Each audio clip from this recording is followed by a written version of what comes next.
Hello అండి అందరికీ welcome to one more productive vlog.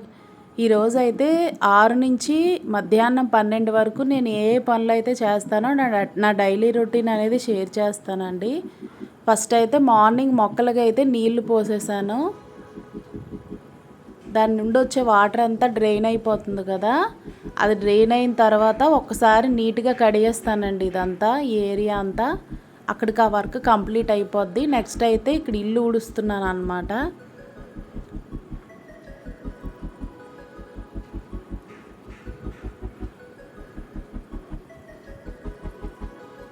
Next అయితే ఇది మా అబ్బాయి కోసం బూస్ట్ అండి. బూస్ట్ వేసాక బూస్ట్ అయినా హార్లిక్స్ అయినా మనం షుగర్ యాడ్ చేస్తాం కదా, షుగర్ యాడ్ చేయకుండా దానికి ఆల్టర్నేటివ్గా మీరు బెల్లం పౌడర్ అయితే యూజ్ చేయండి. టేస్ట్లో అయితే ఎలాంటి డిఫరెన్స్ ఉండదు, ఎందుకంటే షుగర్ వల్ల చాలా డిసడ్వాంటేజెస్ ఉంటాయి కాబట్టి బెల్లం పౌడర్ అయితే వాడుకోండి. అదే కాస్ట్లో మనకు అవైలబుల్లో ఉన్నాయి. షుగర్ ఏ కాస్ట్ ఉందో ఇది కూడా అదే కాస్ట్ పడుతుందండి. దీన్ని దంచాల్సిన అవసరం కూడా లేదు, ఈజీగా డిజాల్వ్ అయిపోతుంది అన్నమాట. ఇది బూస్ట్ హార్లిక్స్ అనే కాదండి, మీరు టీలో కూడా ఇదే వాడుకోవచ్చు. ఇంకా టీ ప్రాసెస్ అంతా అయిపోయింది, ఇంకా స్టవ్ ఆపేస్తున్నాం అన్నప్పుడు మీరు ఇదైతే యాడ్ చేసుకోండి. షుగర్కి ఆల్టర్నేటివ్గా బెల్లం పౌడర్ని అయితే వాడండి.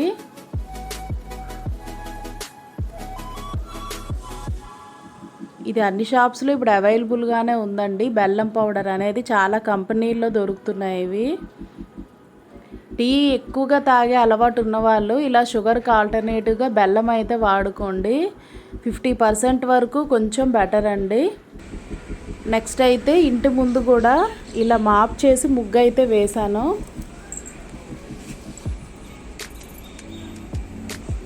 ఇది కలబంద చెట్టు అండి, అలాగే ఇది మనీ ప్లాంట్ అన్నమాట. కిటికీ పైన పెట్టాను.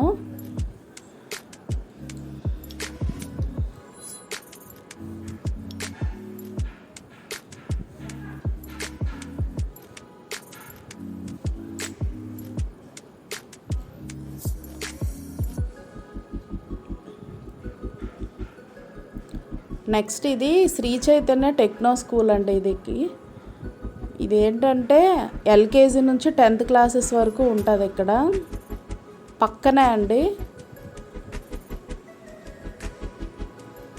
5 ఫ్లోర్స్ అన్నమాట టోటల్. అటుపక్క ఇంకొక బ్లాక్ కూడా ఉంటుంది ఇలాంటిదే.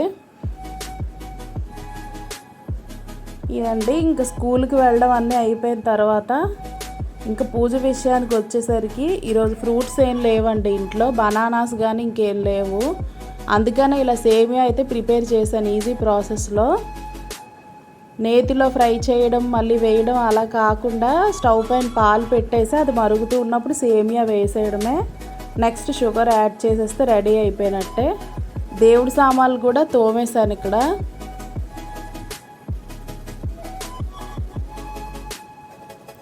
పూజ కూడా కంప్లీట్ అయిపోయింది.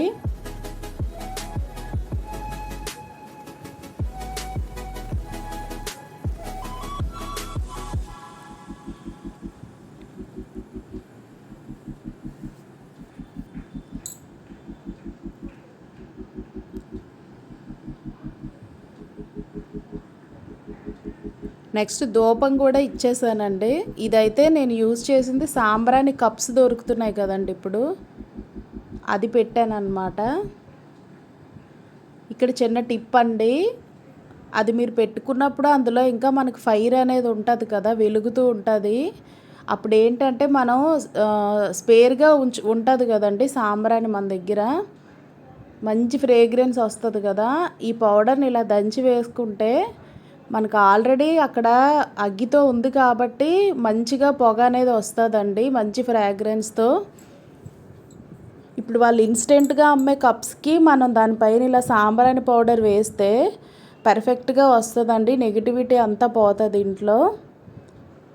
నెక్స్ట్ అయితే తులసి మొక్క దగ్గర కూడా దీపం కంప్లీట్ అయిపోయింది. 9 అయిపోయిందండి అప్పటికే టైము. ఎండ చూసారు కదా చాలా ఎక్కువగానే ఉంది.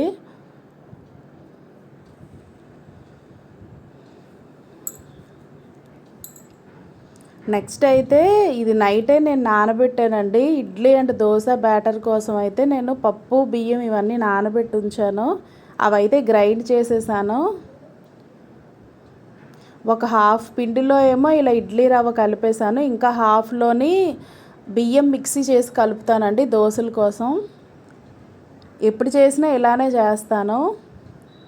ఇదైతే నాకు 1 వీక్ వరకు వచ్చేస్తుందండి టిఫిన్స్కి. నెక్స్ట్ అయితే నేను యూజ్ చేసిన గ్రైండర్ మిక్సీ ఇవన్నీ క్లీన్ చేస్తున్నాను అనమాట. వాటర్ కానీ లేదంటే డిష్ వాష్ లిక్విడ్ కానీ కాలిన్ కానీ ఏదైనా వేసి క్లీన్ చేస్తే మొత్తం పోతాయి అన్నమాట, దానిపై ఉండే స్టెయిన్స్ అన్నీ.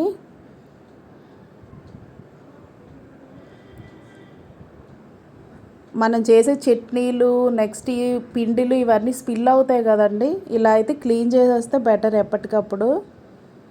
నెక్స్ట్ ఈ వర్క్ అంతా కంప్లీట్ అయిపోయిందండి.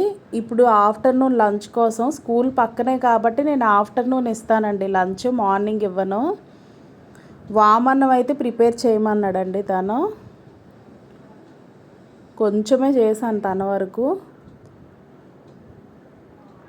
ఈజీ ప్రాసెస్ అనండి. వాము, కరివేపాకు, వెల్లుల్లి, ఉల్లిపాయలు, ఎండుమిర్చి అంతే. ఫ్రై అయ్యాక మనం ఉడికించి పెట్టిన అన్నాన్ని వేసి కలిపేయడమే. దాంతోపాటు పెరుగన్నం, ఇంకా గీలో రోస్ట్ చేసిన బ్రెడ్ అండి అది.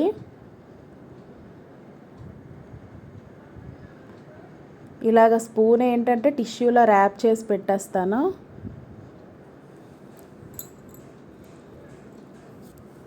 ఇంకో టిష్యూ కూడా పెట్టేస్తే బెటర్ అండి, అందులో ఏవైనా స్పిల్ అయినా పడకుండా ఉంటాయన్నమాట.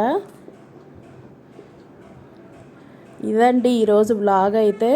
మీకు ఇది నచ్చినట్టయితే లైక్ చేయండి, అలానే సబ్స్క్రైబ్ చేయండి. బాయ్ అండి అందరికీ.